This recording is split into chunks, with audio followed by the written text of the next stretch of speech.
Ito ang hindi mo makikita sa postcards ng Bali. Walang sunset, walang infinity pool, kundi ang tunay na tibok ng komunidad, ang palengke. Ngayon, samahan niyo ako sa traditional market ng Bali. Titikman natin ang pagkain nila, kakausapin ng mga tao at aalamin natin gaano nga ba ito kaiba o kapareho ng palengke natin sa Pinas. Tara, samahan niyo ako sa trip na to.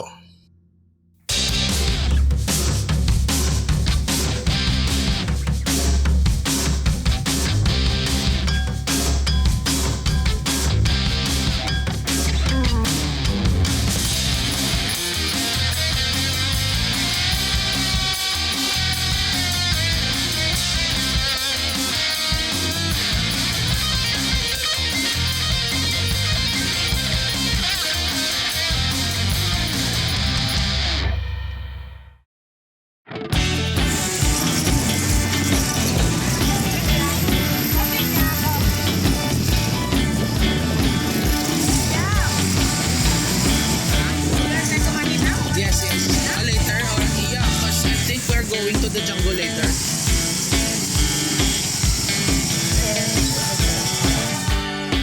Pagpasok ko pa lang sa palengke, bumungad agad sa akin yung mga buhay na manok, may mga bibe at may mga baboy. Berapa ini? Berapa? I don't know. Tidak tahu. Here is. Apa ini? Dak. Berapa? 10.000. 1 kilo? Satu dak. Okay. Nama? Apa nama? Bebek. Berbet. Berbet. Okay. Makasih. Juga. Okay. Ini. Berapa ini? Parang nasa probinsya lang sa Pinas. Yung amoy, yung ingay, yung tawaran, yung mga tindera na abala pero nakangiti pa rin. Dito mo talaga makikita na buhay ang tradisyonal na palengke. Hindi siya aesthetic lang, ito yung totoong buhay, totoong hanap buhay.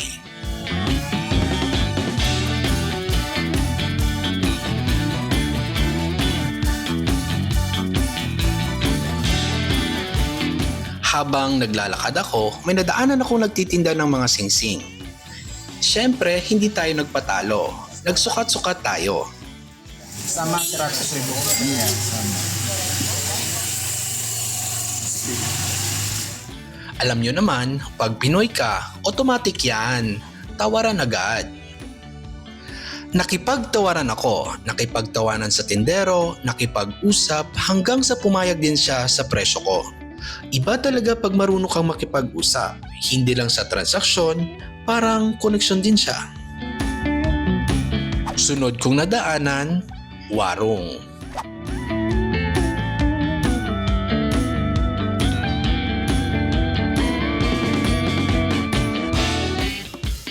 Apa ito ka? Nasi? Steamed rice. Para lang din siyang karinderya sa Pinas. Maliit, simple, pero amoy pa lang, ulam na. Sinubukan ko yung smoked chicken. Iba yung timpla, may smoky flavor na medyo matamis at savory. May natikman akong parang bola-bola na lasang niyog. Meron ding giniling na niyog na pinirito. From coconut. Now I'm in the well in this is sour. Yeah. Coconut. Yeah. Pag-ikot ko ulit, may nakita na naman akong ibang klase ng kakanin. Yeah, this one. Yeah. This with the flour. No flour. Flour. And then this time sticky rice. Jajanan Bali ang tawag nila. Tinikman ko at ayun, napabili na naman tayo. Ini sticky rice, no? Yeah.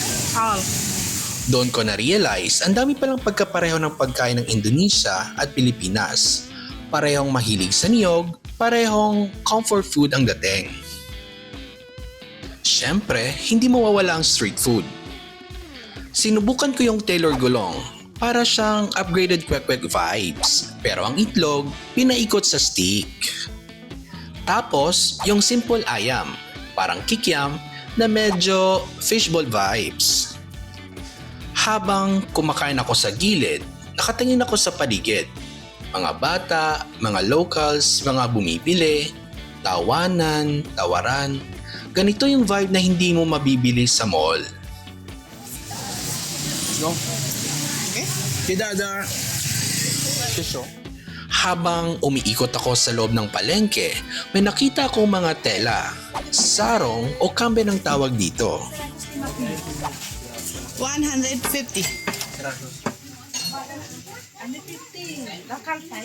How to wear this? You want to? How can you tell me? Teach me how to.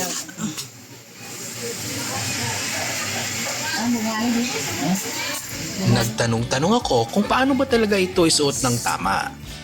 At tinuruan ako ng tamang hakbang.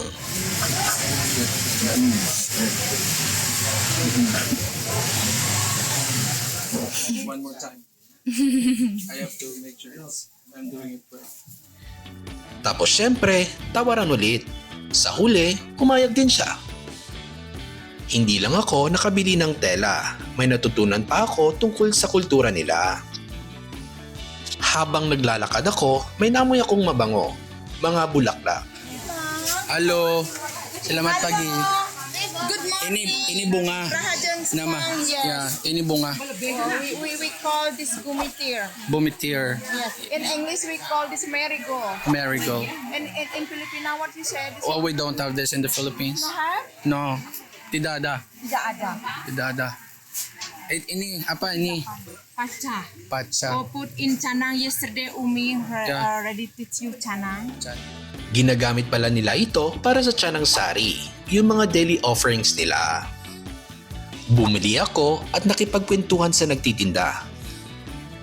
Ikinwento nila kung paano ito ginagawa at gaano ito kahalaga sa araw-araw nilang buhay. Dito mo makikita na ang palengke nila hindi lang para sa pagkain, para rin sa tradisyon at pananampalataya.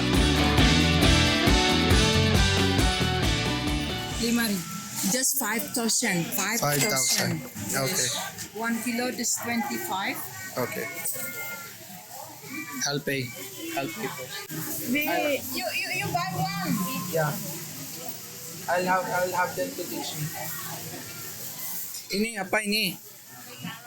Balinis pisang. Pisang balinis. Berapa?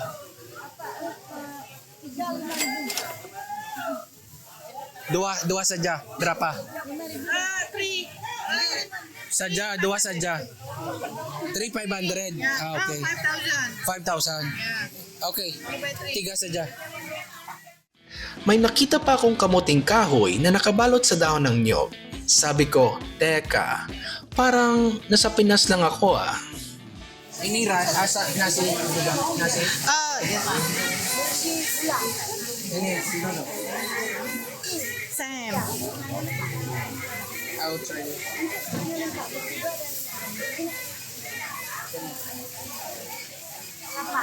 Satu. This is small. Ini juga. Same. Satu. Can I eat here? Iba-iba man ang pangalan pero pare-pareho ang puso ng pagkain. Pang merienda, pang banding, pang araw-araw. Nasi.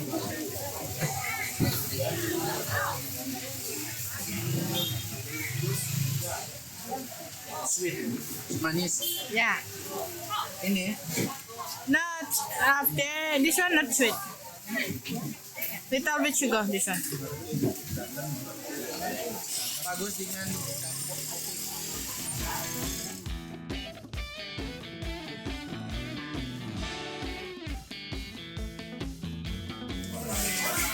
smells good. Alam mo yung ganitong market, hindi ka makakatipid kasi bawat liko may bago kang madidiskubre.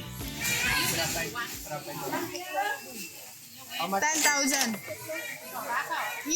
just buy with already paid. yeah, And and then then how much more? 5,000.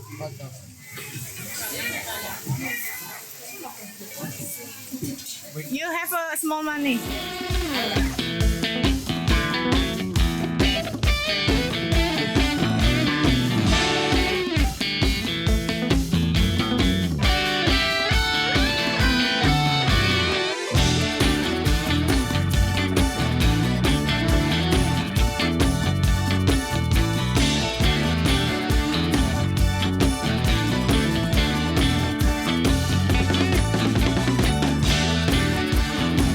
Can I bring this in the airplane? Bisa? I don't know. Bisa? Ini local, no? May nadaanan din akong parang ukay-ukay. Nagtingin-tingin tayo. Tapos, bumili din ako ng keropok. Mga crackers na parang chicharon vibes. Perfect pang snack habang naglalakad. Ay, tinatawag ko, just 10,000. May mga crackers na hindi ko alam ang tawag nung una. Pero sobrang crunchy. Spicy. Rice juga, ano yun natin? No, this you with the tempeh. From peanuts. Ah, peanuts. Ano? Yes, ini manis. No, Saya suka. Ini, this is from chicken. oh no, how much is this? Ini, Same chicken. chicken intestine. Yeah. I'll buy this. Okay. Is this new? Yeah, baru nih kau. Half kilo. 1 kilo? 20,000. Can I have like 3 only? Manis. Sama dengan sama juga pineapple, no? It tastes like pineapple, No, different. but For it's the nice. tasty, I Sam? like it. Tiga. Let's go. We will come back to the You want come back again? to the You want guys. buy something again? We will make the chanang. Okay. Bago ako umuwi, dinaanan ko ulit yung nagtitinda ng tiyanang sari. Berapa? Maunya Can you teach me how to do it and then I'll try? Yeah, Ajim gonna. Nagpaturo ako kung paano ito ginagawa. Ajin, rakja, singgisar, ajin. Singgisar dia ajin. Boleh jam oh? Sira? First, we'll make chanang. Chanang, naman, chanang, no? Nah, ini kiri bujo. Cloud na.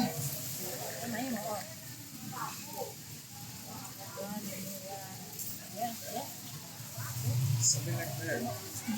I'll follow. Tidak, Can you give me one? I'll follow. Give me one. I'll follow. You. Kalutod na ko na ibo. Ngayon ba sa Will follow you. Yeah.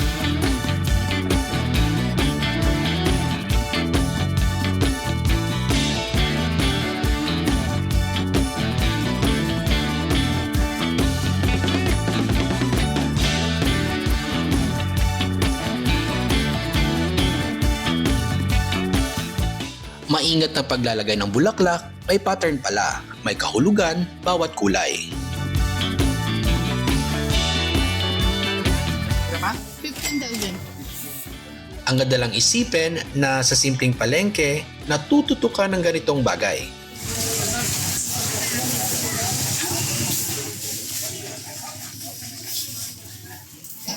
Not haircut? Yeah. Haircut? Cut. Yeah. Haircut. Berapa? I don't know. Okay, well, Yeah, you can put here. At syempre, bago matapos ang araw, may nakita akong barbershop. Sabi ko, bakit hindi? how much is the haircut? Berapa? Potong rambut, Pak.